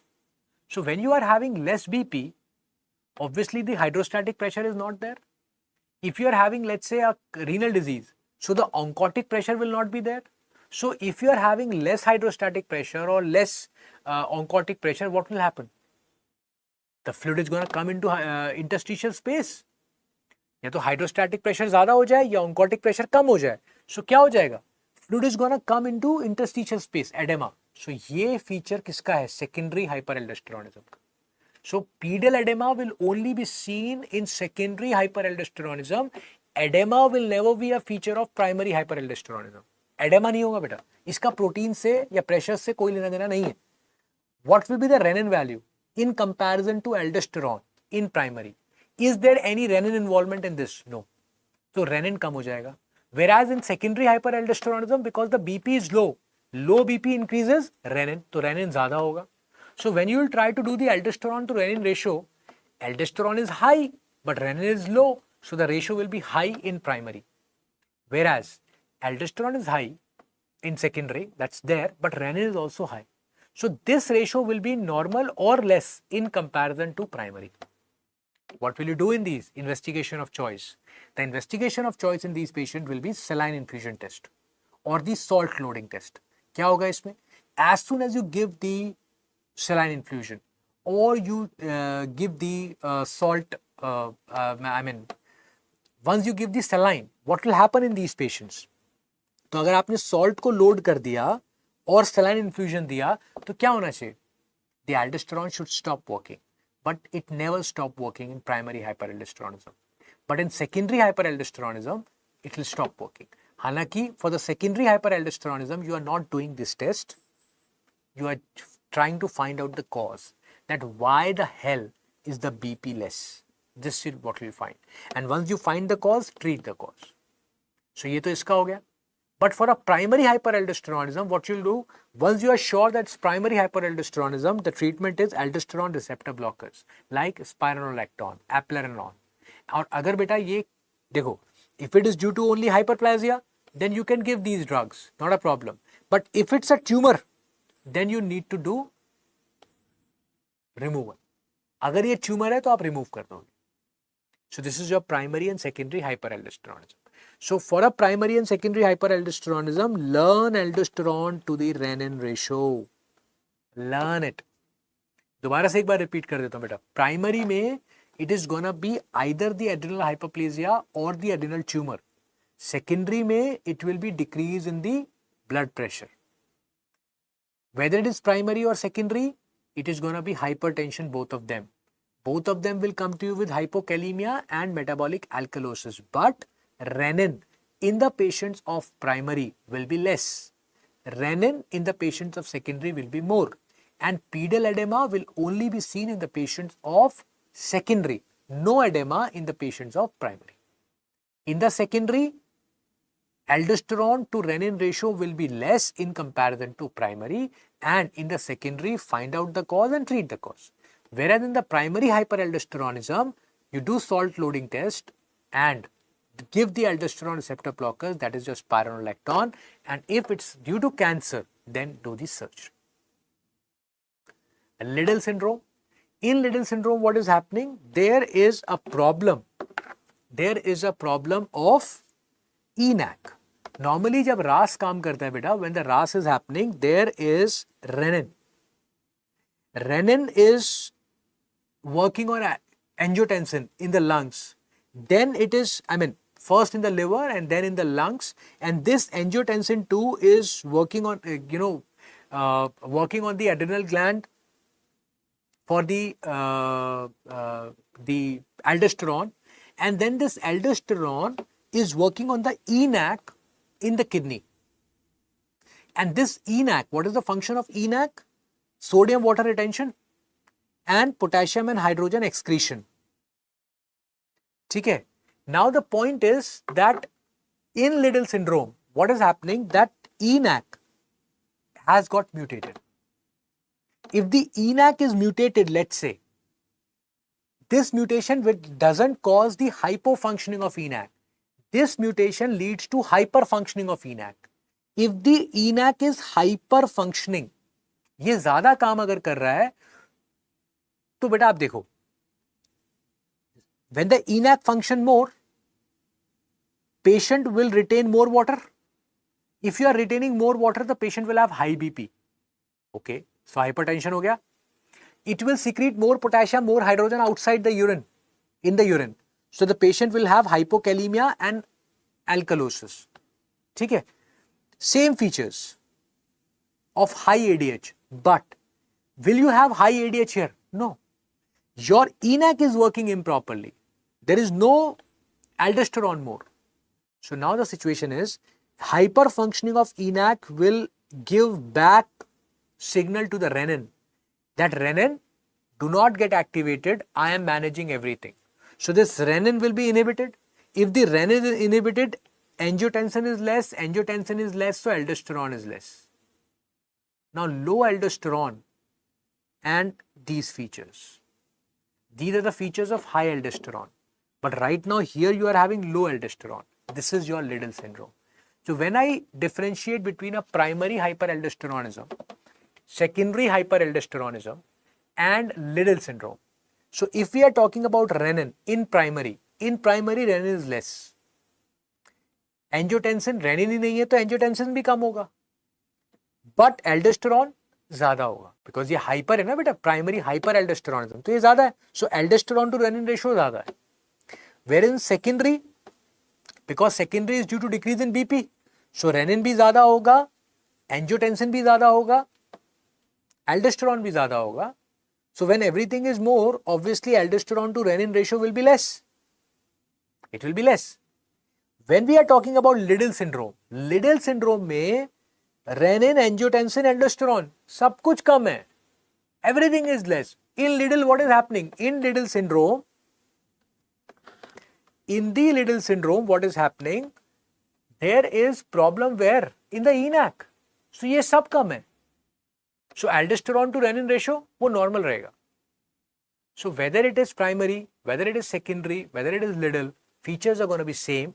But on the basis of these 4 things, you can differentiate between these 3. Out of these 3, I would request you to learn aldosterone to renin ratio for these. Hypertension, hypokalemia plus metabolic alkalosis. Then we are having Addison's disease. Now when we are talking about Addison's disease is due to primary adrenal insufficiency. तो बेटा देखो अभी तक मैंने क्या बताया आपको, adrenal gland hyper functioning, primary hyper aldosteronism, secondary hyper aldosteronism. यहां पे अपन क्या बात कर रहे हैं? इनसफिशिएंसी की बात कर रहे हैं, एड्रिनल ग्लैंड की. So when we are talking about a primary adrenal insufficiency, देखो we have our hypothalamus, it is controlling pituitary and pituitary is controlling the adrenal gland. अब प्रॉब्लम कहां है? Because I am using the word primary. That means problem is here. There is no problem here. ठीक? Even pituitary is secreting more ACTH, but still everything is gone. In the primary adrenal insufficiency, the situation is that the medulla, this is the medulla. This medulla is normal. What is medulla secreting? Medulla is secreting norepinephrine, epinephrine and dopamine. So all these 3 catecholamines, they are normal. Where is the damage? The damage is in the cortex. So GFR, glomerulosa, fasciculata and reticularis. These all 3 layers are gone. So your androgens are less, patient will have less libido. Your glucocorticoid, the cortisol is less, the patient will have less blood sugar. Aldosterone will be less. So now what is the function of aldosterone? Water retention, वो होगा नहीं, तो BP will be less. Hypotension, aldosterone secretes more potassium and more hydrogen in the urine, वो होगा नहीं, so patient will have hyperkalemia and acidosis. These will be the features. Opposite of hyperaldosteronism. ये opposite है बेटा, ये insufficiency है. ACTH is same as melanin stimulating hormone. So whenever the ACTH is more, in any condition the pituitary is secreting more ACTH, that means pituitary is making the melanin to be excreted more. That means more pigmentation. So more ACTH is more pigmentation. How do you diagnose this? बेटा sodium potassium उल्टे हो जाएंगे इसमें. Potassium is more inside the body, salt is more outside the body. So sodium will be less, potassium will be high. CT abdomen करोगे तो tumour दिख जाएगा आपको. एड्रिनल ग्लैंड खत्म हो गया ना, इसमें इनसफिशिएंसी है. सो ट्यूमर नहीं दिखेगा, एड्रिनल ग्लैंड पिचका हुआ दिखेगा, compressed, damage adrenal gland. What is the investigation of choice? ACTH stimulation test. ठीक है. Then treatment of choice you must be knowing from pharmacology, hydrocortisone or fluorocortisone. Activate करने के लिए एड्रिनल ग्लैंड को. ठीक है. So you give this. Secondary and tertiary adrenal insufficiency. Secondary adrenal insufficiency में क्या होता है? In the secondary adrenal insufficiency, the problem is not at the adrenal gland, it is at the pituitary. And in the tertiary adrenal insufficiency, pituitary में कोई problem नहीं है, adrenal भी normal है, problem is at the hypothalamus. Now how pituitary is getting, the adrenal gland is getting controlled by the pituitary. See, hypothalamus secreted CRH, then this under the influence of CRH, the pituitary secretes ACTH, and under the influence of ACTH, the adrenal is secreting cortisol, aldosterone, and DHAS. It is also secreting norepinephrine, epinephrine, but that is being secreted by the medulla, and medulla is not involved, so we are not writing that. Only this much. So secondary adrenal insufficiency में क्या है? Adrenal gland is not functioning. All these hormones are less, but why? Because the pituitary is damaged. So in secondary adrenal insufficiency, ACTH will be less. That is why these will be less. What will be the value of CRH? High. High CRH, but still everything else is less. Whereas in the tertiary adrenal insufficiency, there will be hypothalamic damage. So CRH less, because there is less CRH, that is why less ACTH, that is why all this less. Whether it is a secondary adrenal insufficiency or tertiary adrenal insufficiency, you have to give dexamethasone. What you have to give? Dexamethasone. Dexamethasone. But this is membranous. Extrahepatic manifestations में membranous, hepatitis C, membranous glomerular. It can be membranous, it can be membranoproliferative, MPGN. Somebody has asked me a question with hepatitis C. This is MGN or MPGN. It can be both. Not one, can be both, but more commonly MGN. So this is your adrenal gland का एक part. ठीक है, जिसमें हमने primary hyper aldosteronism, secondary hyper aldosteronism and your adrenal insufficiency complete किया. Now will talk about pheochromocytoma. Very simple topic pheochromocytoma. Pheochromocytoma का मतलब क्या है बेटा? Whenever you have increase in the epinephrine and norepinephrine, that means pheochromocytoma is something which is related to a medulla problem of the adrenal gland. Now adrenal gland में neural crest cells से adrenal gland आता है, और if this adrenal gland secretes norepinephrine and epinephrine, and if this norepinephrine and epinephrine they are more, we call it as pheochromocytoma. Neural crest cells can also give rise to sympathetic ganglia which secreted norepinephrine, epinephrine, and if due to sympathetic ganglia secreting more epinephrine and norepinephrine, we are having the pheochromocytoma, we do not call it as pheochromocytoma per se, we call it as extra adrenal pheochromocytoma or paraganglioma. Okay, the most common location for a paraganglioma or a extra adrenal pheochromocytoma is organ of Zucker-Candy. ठीक है, inferior mesenteric artery पे होता है बेटा ये, organ of Zucker-Candy. So in these patients, norepinephrine, epinephrine will be high. That means increase in the sympathetic activity. If they ask you only one out of these two, norepinephrine is the one. Norepinephrine, epinephrine, they activate alpha and beta receptors. Alpha receptors का काम क्या होता है बेटा? ये तो आपको पता है सब, मतलब अभी there is nothing to be learned here. Alpha receptors causes the vasoconstriction, so it will cause increased BP. So in the patient of pheochromocytoma, one thing is increase in the blood pressure.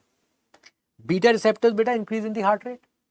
सो अगर आप heart rate ज्यादा होगा, BP ज्यादा है, so the patient will have headache, sympathetic activity बढ़ी हुई है, सो headache हो जाएगा. Most common presenting symptom of pheochromocytoma is headache. Second, sweating. Because बेटा सब कुछ increase हो गया ना, sympathetic activity is more, so BMR will be more in these patients. So sweating will be there and they will be having palpitations. So HSP. लेकिन most common क्या symptom है? Headache. How do you diagnose these patients? The investigation of choice in these patients are fractionated metanephrine levels. Do not mark VMA here. Pheochromocytoma, the investigation of choice is fractionated metanephrine levels. Okay? You can do MRI abdomen also, which is used for localization of the tumor. How do you treat it? First, always start with alpha blockers. Never give treatment for heart rate. First, try to settle the vasoconstriction component, release the vasoconstriction, then see how much of BP is more or how much of heart rate is irregular, and then give beta blockers. Because if you start with beta blocker first, you decrease the heart rate. Once you start alpha blockers later, you further decrease the BP and the heart rate, and the patient can go in hypovolemic shock. So first alpha, then beta, and then surgery. This is what you do in pheochromocytoma. Cushing syndrome. When we are talking about a Cushing syndrome, in the Cushing syndrome, it is due to increase in the cortisol. This cortisol is coming from the fasciculata layer, middle layer, beta GFR होता है ना, तो fasciculata middle layer. Increase in the cortisol, the most common cause is iatrogenic. When somebody is taking the steroid from the outside, it can increase the cortisol of the person. If the cortisol is increasing, it is Cushing syndrome. Second, extra-adrenal pathology in which the patient is having some kind of tumor somewhere else which can lead to increase in the ACTH production, and increase in the ACTH is leading to increase in the cortisol because the ACTH is secreted by the pituitary. So, ab dekho, either it can be a pituitary adenoma or it can be a lung carcinoma, because in lung carcinoma also you can have increase in the ACTH. If only pituitary adenoma, a tumor in the pituitary leading to increase in the ACTH is causing cortisol increase, you call it as Cushing disease. So again I am repeating, if pituitary adenoma is causing cortisol increase, you call it as Cushing disease. If anything else is causing increase in the cortisol, you call it as a Cushing syndrome. How do you differentiate between a extra adrenal pathology or an adrenal pathology? देखो बेटा, अगर ये adrenal pathology है, there is nothing to do with ACTH. So ACTH will be low. If there is no ACTH, will there be pigmentation? No. So no pigmentation. Whereas if it is an extra adrenal pathology, that means pituitary adenoma है या lung cancer है जिसकी वजह से ACTH ज़्यादा आ रहा है. So ACTH in the patients of extra adrenal pathology will always be more. And if the ACTH is more, melanocyte stimulating hormone will be more. So pigmentation will be seen. In the patients of Cushing syndrome, they are having central obesity, violaceous striae. You call it as lemon on stick appearance. Lemon on stick appearance, buffalo hump here. How do you check it? Beta, if you are suspecting Cushing's, you do a 24-hour urine cortisol assay. वो ज़्यादा आएगा because cortisol is more. If it is more, you do dexamethasone suppression test. If the dexamethasone suppression test is less, then the Cushing is not there. But if the dexamethasone suppression test still the cortisol is more, then that means there is Cushing. ठीक है? अब Cushing can be due to extra adrenal or adrenal. If you check the ACTH, if the ACTH is low, still the cortisol is more, that means it is iatrogenic. And if the cortisol is more plus the ACTH is also more, that means there is some extra adrenal pathology. So either it can be pituitary adenoma or lung cancer. How do you treat these patients?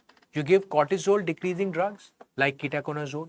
You give cortisol receptor blockers like mifepristone, your exam question, and you give ACTH blockers in these patients. If it's a extra adrenal pathology, Cushing syndrome. ठीक है? So this is your Cushing syndrome which you have. In Cushing's, steroid uptake is the most common cause of increase in the cortisol. ठीक है? Then last thing, that's your diabetes mellitus. Now in diabetes mellitus, या एक काम करते हैं, insulin, ये tumours भी पढ़ा देता हूँ चलो. In the tumors, we have insulinoma. Now, when we are talking about insulinoma, this is a tumor of the beta cells of the pancreas. Obviously, the patient will show you Whipple triad, more insulin, the patient will be hypoglycemic. Whipple's triad, patient will come to you with hypoglycemic symptoms, decrease in the blood sugar. Hypoglycemia will go away when the patient will take sugar. You check it by 72 hours fasting levels by checking the glucose to the insulin ratio. Okay. Gastrinoma, increase in the gastrin. In a normal person, when the pH is low, gastrin is less. But in these patients, even after low pH, gastrin will not be less. This is your gastrinoma. In men, this is again important. It comes in the exam. We have got 4 men, men 1, men 2, men 3, men 4. Men 3 can also be called as men 2B. And then if it is men 2B, then it is men 2A. Men 1 and men 4 have some things in common, and men 2A and 2B, they have something is common. So in men 1 and men 2, what are commons? Pituitary tumor and parathyroid tumor. These both things are common. देखो नाम क्या है इसका? Multiple endocrine neoplasia. So different kinds of endocrine organs, they are having common tumors, combined tumors, combined. ठीक है? So men 1 में pituitary tumor and parathyroid tumor. These are the two things. Men 1 में. Men 4 may be pituitary and parathyroid, they both are same. But what is the difference between men 1 and men 4? The third tumor. In men 1, it is enteropancreatic tumor. In men 4, it is your gonadal tumor. In men 2A, which is also called as Sippel syndrome, and men 4 or men 2B, you have two tumors in common. What are the two tumors common? Pheochromocytoma and medullary carcinoma thyroid. The third tumor, which is there in men 2A, it is your parathyroid tumor. And men 2B, which is your men 3, you have marfanoid habitus and megacolon. In marfanoid habitus, always remember there is no cardiac involvement. Iska involvement nahi hota beta. If this is involved with ocular and skeletal, then it is Marfan syndrome. Difference between Marfan and marfanoid is Marfan involved all three, marfanoid only ocular and skeletal. Okay. Diabetes mellitus, I'll take 10-15 minutes more and then I'll leave you. In diabetes mellitus, it is more of blood sugar. Okay. When we are talking about more blood sugar, this is the table which you should know. Fasting levels in a normal person should be less than equal to 99. Fasting levels. The postprandial levels in a person should be less than equal to 139. HbA1c should be less than equal to 5.6 and random is same as fasting. In a pre-diabetic, any range between 100 to 125, any range. Then 140 to 199, 5.7 to 6.4. In diabetes, more than 120, more than equal to 126. Postprandial more than equal to 200. HbA1c more than equal to 6.5 and the random also more than equal to 200. Then it is pure diabetes. In diabetes, we are having more blood sugar, right? Blood sugar in our body is maintained by our pancreas. In the pancreas, we have two cells, alpha cells and beta cells. The beta cells, they are secreting insulin, and the alpha cells, they are secreting glucagon, and they together are maintaining our blood sugars. How? Inside the blood, if you have more sugar, it is going to activate the beta cells. Beta cells are going to secrete insulin. Insulin will take this glucose inside the peripheral tissue, making the glucose less inside your blood. Second thing which occurs is that if there is less glucose inside the blood, it activates the alpha cell of the pancreas, which secretes glucagon. Glucagon causes gluconeogenesis and makes more glucose and puts it back into your blood. ठीक है? तो ये होता रहता है. This is what is happening inside. This is how the blood sugars are maintained. The normal insulin metabolism, let's talk about. Like this is the beta cells of the pancreas. So what happens is whenever we have more glucose, this more glucose enters inside the beta cells. This glucose is utilized to form the ATP. This ATP is going to give energy to the beta cells, which will block the potassium channels. Once you block the potassium channels, there is more potassium inside. This more potassium inside is going to activate the calcium channels, which will take the calcium inside. This increase in the calcium is going to activate the insulin granules, and this insulin will come out. But this insulin will not come out only under the influence of calcium. It requires one more thing, and that one more thing is GABA. This GABA comes from glutamic acid. Glutamic acid, under the influence of glutamic acid dehydrogenase enzyme, converts into GABA. So when GABA and calcium, both of them, they are gonna act on the insulin vesicle, the insulin will come out. This insulin which comes out, it comes in the blood. Now in the blood the glucose is more. This insulin will go and activate the insulin receptors. Once the insulin activates the insulin receptors, they are going to send the signal to a channel called as GLUT4, and this GLUT4 will take the glucose inside, and that is how your glucose from your blood goes inside the peripheral tissue. Now we have got 4 kinds of diabetes, mainly 2 and then 2 sub diabetes forms. 2 main diabetes are diabetes mellitus type 1 and type 2. Type 1 is called as insulin dependent diabetes. Why? Because in this there is no insulin production. Why? Because in type 1 diabetes mellitus is autoimmune diabetes mellitus, and in this you are destroying the beta cells. When you destroy the beta cells, you do not have the insulin, and that is why this glucose does not move inside the cell. So what are the antibodies which are causing the damage? One antibody is against the beta cell, so you call as islet cells antibody. Second antibody are against the GAD, so you call them as anti-GAD antibodies. And third antibodies can be against the insulin, you call them as anti-insulin antibodies. So these antibodies, they are killing the beta cells, you do not have the insulin, and that is why the glucose is more inside the blood. The second type of diabetes, which is your diabetes mellitus type 2, they are called as insulin resistant diabetes mellitus. Why? Because beta cells are fine, they are secreting the insulin. The insulin comes and sits on the receptor, but these receptors are malfunctioned and these receptors are not sending the signal to GLUT4. So there is no signal given to the GLUT4 even after having the insulin. So giving the insulin in these patients are not going to help anyhow, because insulin is not deficient on the first place. So this is called as insulin resistant diabetes mellitus. 2 more forms of diabetes mellitus. One is called as MODY, maturity onset diabetes mellitus of young. MODY is happening due to deficiency of this particular factor, which is called as hepatocyte nuclear factor 1 alpha. Now the nucleus of the beta cells contains 6 factors, and deficiency of each factor is a type of MODY. HNF1 alpha is type 3 MODY. Which type? Type 3. This is the most common type of MODY. So this HNF1 alpha is not being secreted. This HNF1 alpha is required for calcium ingress into the beta cells. So when do not have HNF1 alpha, less calcium comes in. If less calcium comes in, it cannot activate the insulin granules. It will not come out. Okay. And LADA, the 4th type, latent autoimmune diabetes of adult. This is again an autoimmune diabetes. So you can understand LADA mimics the adult. LADA mimics the type 1 diabetes mellitus, because type 1 diabetes mellitus is also autoimmune diabetes mellitus. So this is your type 1, type 2 diabetes mellitus and LADA and MODY. The type 1 diabetes mellitus, just learn this is for type 4 hypersensitivity reactions. Okay? Do not get confused with this type 2 or type 4. This is type 4 hypersensitivity reactions. The damage is caused by T cells. When we are talking about the differentiation between type 1, 2, MODY and LADA, type 1 beta ये young में हो जाएगा, less than 25 years. Type 2 metabolic problems की वजह से होता है, improper lifestyle की वजह से होता है, तो more than 45 years generally. MODY is less than 25 years and LADA same as type 1 only. The pathogenesis for type 1 we have discussed already, is autoimmune. LADA is also autoimmune. MODY में मैंने आपको बताया न्यूक्लियस से कौन सा factor नहीं आ रहा, HNF1 alpha. And type 2 बेटा it is insulin resistance due to unhealthy lifestyle. Metabolic syndromes like your obesity, hypertension, your dyslipidemia, weight gain, ये सब, this is not a feature of any kind of diabetes except for diabetes mellitus type 2. ठीक है?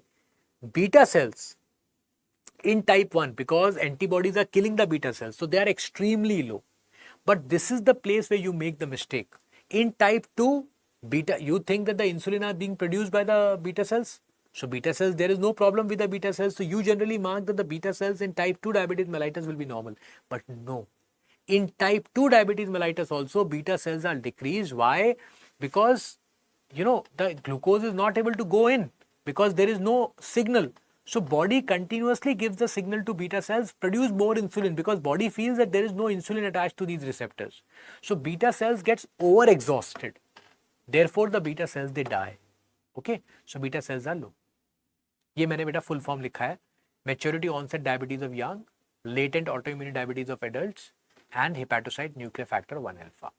When you are diagnosing these patients, you will do rapid blood sugars, random, OGTT 75 gram glucose देख के आप 2 घंटे बाद देख लो, blood sugars, and you check the HbA1c. HbA1c is glycated hemoglobin. It is the best test because it is giving you 3 months average of the human sugar. Because glycated hemoglobin है ना बेटा, ये glycated hemoglobin. So the glucose in the blood, it goes and sits over the RBC. So glycated hemoglobin. Complications, you know, complications, 3 kinds of complications of diabetes mellitus. What are the complications of diabetes mellitus we have? We have micro and macro.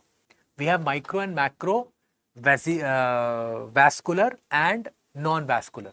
So microvascular, beta, it is your retinopathy, neuropathy and nephropathy. Micro. Macrovascular mein, beta, this is your PIC. So peripheral vascular diseases, IHD and CVA. Or you can learn it as IPC. ठीक है, आपके होते हैं ना penal laws. So वो है. And then non-vascular में बेटा, this is all ENT and ophtha. So glaucoma, cataract, mucormycosis, malignant otitis externa. I hope you remember that, you know, neovascularization is the most characteristic feature of the patient suffering from diabetic retinopathy, whereas Kimmelstein-Wilson lesion is the most characteristic feature suffering from for the patient suffering from diabetic nephropathy. And the cataract which you have is snowflake cataract due to deposition of sorbitol. When you are treating these patients, make sure that you know that you do not want to take these patients to normal limits. The treatment is that the fasting should be less than equal to 125, postprandial should be less than equal to 180, HbA1c आपको 7 से नीचे रखना है बेटा, complication नहीं होता है. So keep them less than 7 and BP should be less than 130 by 90 mmHg in these patients. ठीक है, तो सब कुछ एकदम normal limit में नहीं ले जाना है, because if you do it quite extensive treatment, देखो, my point is, can we make it normal? Is it good that we take this into normal limits? Yes, it is good. But don't get too vigorous, because hypoglycemia is a problem. If the patient goes, hyperglycemia will not cause that kind of problem in short space as a hypoglycemia can cause. ठीक है, तो वो ध्यान रखना होता है, बहुत ज़्यादा vigorous नहीं होना. Type 1 diabetes mellitus, it is insulin dependent because beta cells are not there, so the treatment is insulin. Type 2 diabetes mellitus, it is insulin resistant, so you cannot give insulin. What you have to give? You have to give hypoglycemic drugs. MODY, again, MODY में problem क्या है? Calcium channel नहीं बन रहा है, so you give some drugs which can help the calcium to come in. What is the ion which is helping the calcium to come in? Potassium. So you give potassium channel blockers so that more potassium comes inside the beta cell. And LADA. LADA beta, again, it is like autoimmune, so you give insulin in these patients. You give insulin in these patients. Now, oral hypoglycemics. First is Bigunide, the best one, the metformin, the wonderful drug, the wonder drug, the best drug, the first line drug. This is your metformin. This is the drug of choice for diabetes 2, type 2 diabetes mellitus. Only side effect is lactic acidosis. If the patient is going into chronic renal failure, stop metformin, start insulin. Sulfonylureas, potassium blockers. This is the only oral hypoglycemic beta which is causing hypoglycemia, which is causing weight gain. This is the treatment of choice for MODY, potassium channel blockers. MODY में होता है ये, ठीक है. सो बच्चे ये ना अकेली हाइपोग्लाइसीमिक है जिसके अंदर हाइपोग्लाइसीमिया हो रहा है और वेट गेन हो रहा है. थर्ड ड्रग है SGL2 रिसेप्टर ब्लॉकर्स. सो SGL2 रिसेप्टर ब्लॉकर्स बेटा, SGL2 रिसेप्टर्स कहाँ पे हैं? ये SGLT रिसेप्टर ब्लॉकर्स जो होते हैं बेटा, this is your at the PCT. Now PCT में चैनल्स होते हैं because the body absorbs glucose, 100% glucose at PCT. So what are the channels by which the PCT is absorbing the glucose back into the body? By SGL2 channels. You block them. If you block them, all the glucose will come in the urine. You will have glucosuria. So जब glucose ही बाहर निकल जाएगा बेटा तो energy नहीं है तो weight loss हो जाएगा. And more glucose loss, more water loss, तो बीपी भी कम हो जाता है. देखो इस पेशेंट में हाइपोग्लाइसीमिया भी नहीं होगा and this patient will not have weight gain. सिर्फ सल्फोनाइलयूरियाज में होता है. Incretins, there are two things. When you are eating food, you do not require glucagon, you require insulin. So once you take the food, there is something called as GLP, glucagon-like peptide. This glucagon-like peptide, it stimulates the insulin and it suppresses the glucagon जब आप food लेते हो, ठीक है. और जब आप food नहीं लेते हो, when you are hungry, you need glucose, right? So this, there is something called as DPP4. This DPP4, it blocks the GLP so that your insulin is blocked and there is more secretion of glucagon, because glucagon क्या करता है बेटा, glucagon increases the blood sugar. So when you are hungry, you need more sugar, right? So both these things, they work in sync in our body. But when the patient is hyperglycemic, that means patient is having more sugar inside the blood. So you do not require DPP, so we give DPP blockers. And you require GLP analogs, so we give GLP analogs. So all these gliptins which you have, right? DPP4 inhibitors like your sitagliptin, linagliptin, so you give them. When you are blocking it, so it's good. Your GLP can work unconditionally. And what is your GLP analogs you are giving? These are your deglutide, exenatide. Again, no hypoglycemia, weight loss will occur in these patients. Okay, and they reduces the risk of heart, any kind of heart problems. So any patient who is hyperglycemic and having heart diseases, you go with GLP-1 analogs first. Then the second thing will be SGL2 receptor blockers, because they also decreases the BP. Okay. Then you have alpha glucosidase. बेटा ये ना postprandial sugar के लिए होती है. If somebody is having high postprandial sugar, so you give alpha glucosidase inhibitors, acarbose. उसमें क्या होता है? That they do not allow the glucose to be absorbed by the intestine. The only problem in these patients is flatulence. They also doesn't cause hypoglycemia. They also doesn't cause weight gain. Instead, they cause weight loss because you're not absorbing glucose at all. So weight loss हो जाता है इसके अंदर. But एक ही problem है flatulence. Then amylin analogs. Amylin जो है ना बेटा, amylin is something which is secreting by the beta cells. देखो, ये जो pancreas का beta cells है ना ये, whenever you have increase in the glucose, जब भी ग्लूकोज में ज्यादा होता है ना, तो beta cell is secreting insulin, right? Beta cells also secrete something called as amylin. ये अमाइलिन क्या करता है बेटा? अमाइलिन ना ब्लॉक्स द ग्लूकागॉन. समझे आप? So whenever more glucose is there, beta cell is secreting the insulin. That is okay, that will take care of high glucose which is there. But beta cells also secrete one more molecule which is called an amylin. This amylin will block the glucagon so that no more glucose is being formed. ठीक है? सो जो बना है उसको तो insulin create कर लेता है, टारगेट कर लेता है, और कुछ और ना बने उसके लिए अमाइलिन सिक्रीट होता है. सो इसको हाइपरग्लाइसीमिया हो रहा है, so you can give the amylin also. If you are giving the amylin, obviously what are you doing?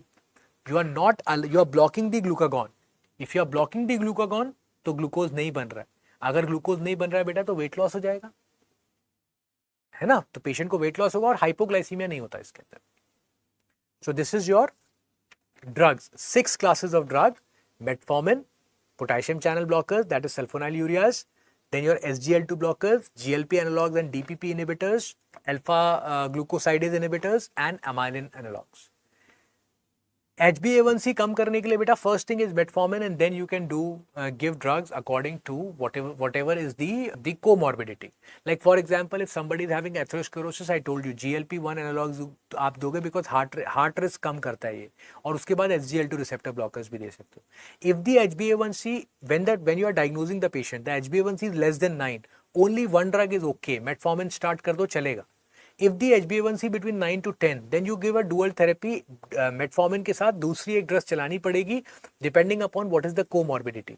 If the HbA1c is more than 10, then you give dual therapy plus insulin also. Because more than 10 HbA1c मतलब very uncontrolled sugar, तो insulin देना ही पड़ेगा आपको. Okay. Then insulin, there can be two kinds of insulin. One is basal insulin, which you have to make throughout the day, and one are postprandial insulins, which you are by which you are taking the maintaining the prandial sugars after eating sugars. So basal insulin once a day चल जाता है. So earlier there used to be an insulin which is called as NPH. Now this is having a high life of only 10 to 12 hours. तो इसको twice per day लेना पड़ता था. तो अभी ये नहीं लेते हम. अभी either we are taking glargine or we are taking Deglutec.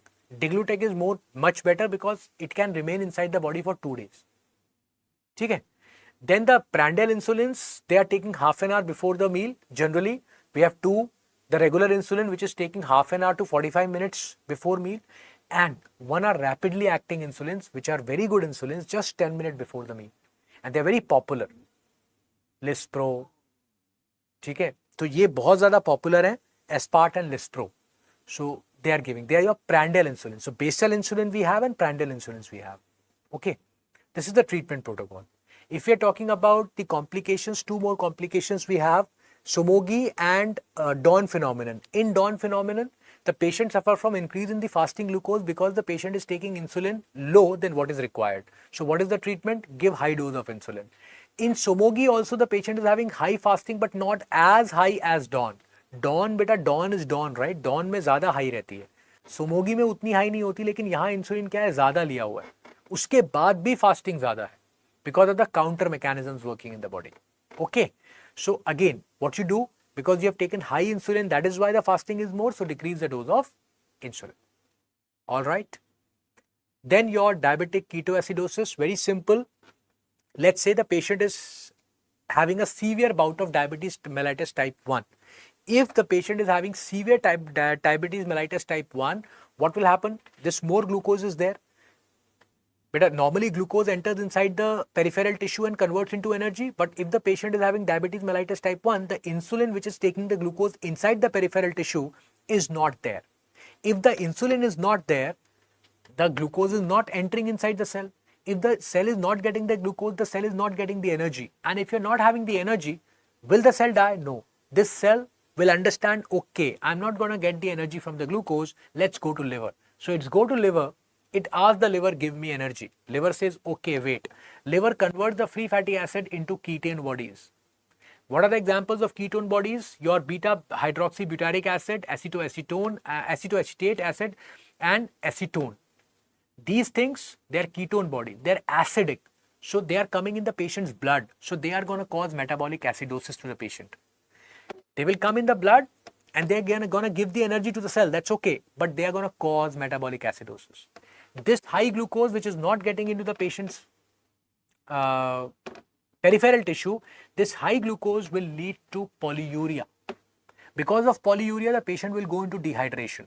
And because of excessive water loss from the body, the patient will have hypotension, abdominal pains, nauseas, vomiting. So patient can come to you with hypovolemic shock also in these patients, in this scenario. What you do, once you understand that the patient is going into diabetic ketoacidosis, सबसे पहले saline डालोगे बेटा आप. You will give the saline सबसे पहले, IV fluids, and start insulin in these patients. Check the blood sugars. When you will check the blood sugar levels, बहुत ज़्यादा होता है बेटा, more than 250, 260. कंट्रोल होने के बाद, वैसे तो बहुत ज़्यादा हो जाता है, but because the body tries to control it, so 250, 260 मिलेगा. कीटोन ऑब्वियसली यूरिनरी कीटोन मिलेंगे. सोडियम बेटा, सारा का सारा water is getting lost in the urine, so sodium will be very less. And metabolic acidosis हो रहा है ना, so hydrogen will be high. What will give? IV fluids and insulin. ठीक है. Then the hyperglycaemic hyperosmolar coma या state, इसमें क्या होता है? It hackers in diabetes mellitus type 2. Type 2 में है ये. ओल्ड एज में दिखेगा आपको. अब क्या होता है? The patient drinks less water. So because the patient is drinking less water, so less fluid, so already in the blood the fluid is less. Secondly, it is diabetes mellitus. So beta, the glucose is more inside. More glucose मतलब polyuria. Polyuria से मतलब already patient को पहले तो पानी ही नहीं P रहा वो, plus polyuria भी हो गया. So when the fluid inside the blood will be very less and the ions will be very high. So this will make your blood very thick, hyperosmolar. Whenever thick blood flows inside the vessels into different organs, this thick blood will attract the water from the organ cells. So organ के जो normal cells हैं, they will give the water to the blood. So organ cells will compress and they will get damaged. This will cause severe problems. Like if it goes in the brain, it causes neuronal damage because it sucks out the water from the brain. Brain shrink कर जाता है बेटा, coma में चला जाता है patient. Muscle aches होते हैं, muscle injuries हो जाती हैं. What will you do? Again, IV fluids and give the insulin quickly to manage the sugars. So whether it is DKA, whether it is HHS, करना आपको same ही है, but you should know that what it is. Differentiating between DKA and HHS, blood sugars, as I said, HHS में बहुत ज़्यादा होती है बेटा, more than 600, whereas in DKA it is more than 250 only. pH, diabetic ketoacidosis, already we are saying it is acidosis, so pH will be very low, whereas HHS में उतना कम नहीं होता. Ketones, obviously they will be feature of only DKA, diabetic ketoacidosis. HHS में there is no ketone. Anion gap, acidosis वाले में ज़्यादा होगा. And osmolality not a big problem with DKA. It can be normal, it can be high, it can be low. But इधर तो लिखा ही है ना hyper osmolar. So where very high osmolality will be there in these patients. So this is the differentiation between DKA and HHS. So this is the entire revision for the endocrine system as well.